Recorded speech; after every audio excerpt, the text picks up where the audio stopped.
नमस्कार, मैं हूं संजय शर्मा। आप देख रहे हैं 4 पीएम न्यूज नेटवर्क।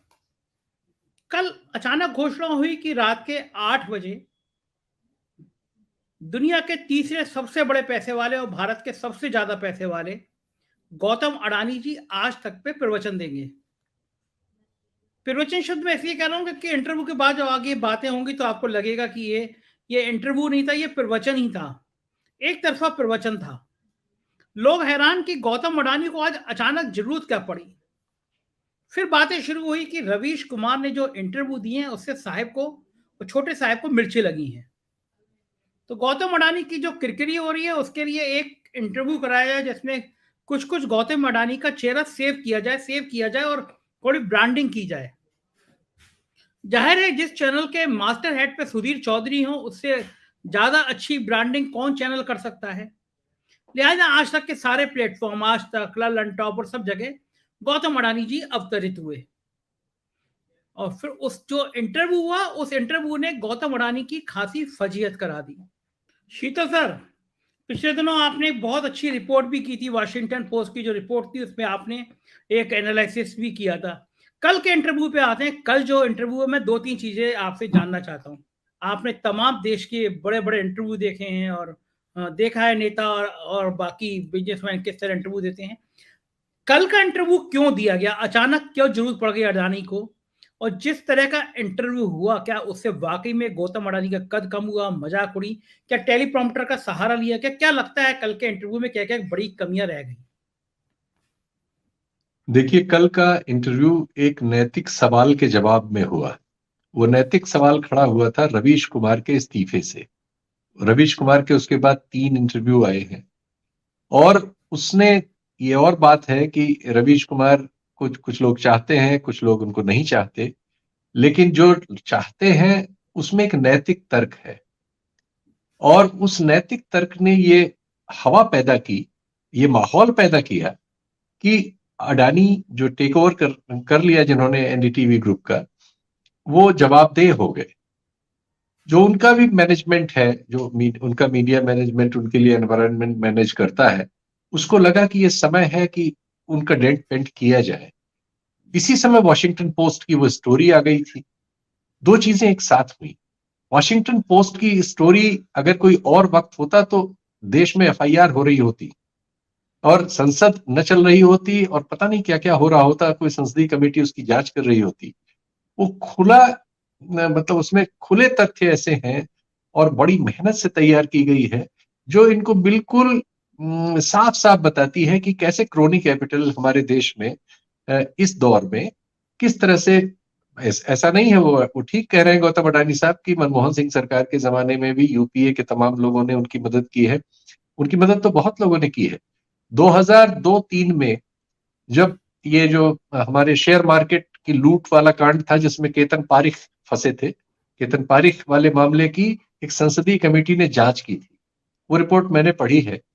उसमें 11 लोगों को इंडिक्ट किया गया था कि इन लोगों ने मैनिपुलेट किया शेयर मार्केट को और हम उस जमाने के हिसाब से कितना 64,000 करोड़ रुपए का मामला था। वो 64,000 करोड़ रुपए उस समय हमारे इस गरीब देश के एक एक्सचेकर से गायब हो गए थे और उसमें जिन 11 लोगों का नाम था उसमें गौतम अडानी का भी नाम था। कोई और देश होता तो शायद वो ब्लैक लिस्टेड होते, लेकिन मुझे बिल्कुल पता है, लेकिन हम लोग उसको प्रूव नहीं कर सकते क्योंकि हम वाशिंगटन पोस्ट नहीं है, कि कांग्रेस के भी बहुत सारे नेताओं ने, जैसे हमारे यहाँ बहुत सारी इस तरह की कंपनियों में अपना पैसा लगा रखा है। सहारा इंडिया भी इस तरह की एक डुबियस कंपनी है।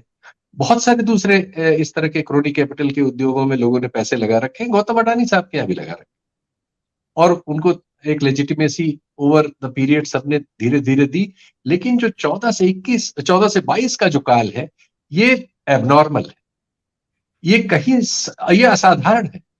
इस समय उनके पास हमारे देश के सारे एसेट्स नंगे पड़े हैं। ये उनकी सुविधा पर है कि वो किसको कब किस समय निगलते हैं और कैसे। हमारे प्रधानमंत्री उनके लिए पीआर जॉब कर रहे हैं। ऑस्ट्रेलिया कोई प्रधानमंत्री नहीं गया था, वो गए, क्योंकि ऑस्ट्रेलिया में जो कोल माइंस का इन्होंने ठेका लिया हुआ था वो बहुत सारी अड़चनों के बीच था वहां। बांग्लादेश वो गए और उसके बाद अडानी के साथ वो समझौता हुआ जिसकी रिपोर्ट वाशिंगटन पोस्ट में। ऐसी उनकी कई यात्राएं हैं जिनका सीधा लाभ गौतम अडानी साहब को मिला, या उनकी वो यात्रा है जिस समय राफेल का सौदा हुआ, ठीक उसी समय अनिल अंबानी वहां थे पहले से, और बाद में उनका नाम आया। ये और बात है कि हमारे सुप्रीम कोर्ट तक इन चीजों को स्क्रूटनी करने में फेल हो गए हैं, या उनकी अकॉम्प्लिसनेस है, क्या है पता नहीं। आप बहुत कुछ उनको कह भी नहीं सकते, लेकिन जो वो खुद कह रहे हैं वो तो हम सुन सकते हैं ना। 4 जजेस ने आके प्रेस कॉन्फ्रेंस करके इस देश में पहली बार कहा 75 साल में कि लोकतंत्र खतरे में है, और जो संवेदनशील मसले हैं वो मतलब कोर्ट की रजिस्ट्री वगैरह से मैनेज हो रहे हैं। सीजेआई ने अभी कहा है कि नीचे की कोर्ट बहुत सारे मामलों में जमानत देने से डर रही है, बहुत सारे कारणों से। चीफ जस्टिस ऑफ इंडिया ने, working chief justice of India ने कहा है, रिटायर्ड नहीं। ये हमारी रियलिटी है। तो क्रोनी कैपिटल के पक्ष में इस समय सत्ता जिस तरह से मतलब ऐसे आचरण कर रही है जिसको शब्दों में परिभाषित करना बहुत मुश्किल है, लेकिन वो सच की तरह हमारे सामने है। और हम पूरा का पूरा हमारा जो मीडिया तंत्र है वो अब इन सब चीजों की कोई इन्वेस्टिगेशन नहीं करता। जिसके पास सामर्थ्य है वो ये काम करता नहीं है, बल्कि उसको ढकने का काम करता है।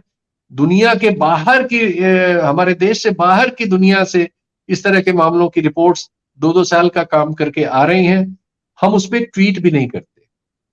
सबसे शर्मनाक यह है कि इतना बड़ा हमारा मीडिया का प्रभाव मंडल है, 3000-4000 बड़े जर्नलिस्ट हैं, इनमें से 30 लोगों ने भी ट्वीट नहीं किया उस स्टोरी। ऐसा तो कब बोफोर्स पे कितना लिखा गया, किसने किसने क्या क्या लिखा, कितनी बहसें हुई, कमेटीज बनी, क्या नहीं हुआ। 65 करोड़ का मामला था, यहां 82,000 करोड़ का मामला है ये वाला जो अभी वाशिंगटन पोस्ट ने रिपोर्ट किया है। एक इंडस्ट्री के लिए ऐसी जेट बना दिया गया, नियम 2016 के कानून को बदल के सुरेश प्रभु उस पर हस्ताक्षर करते हैं।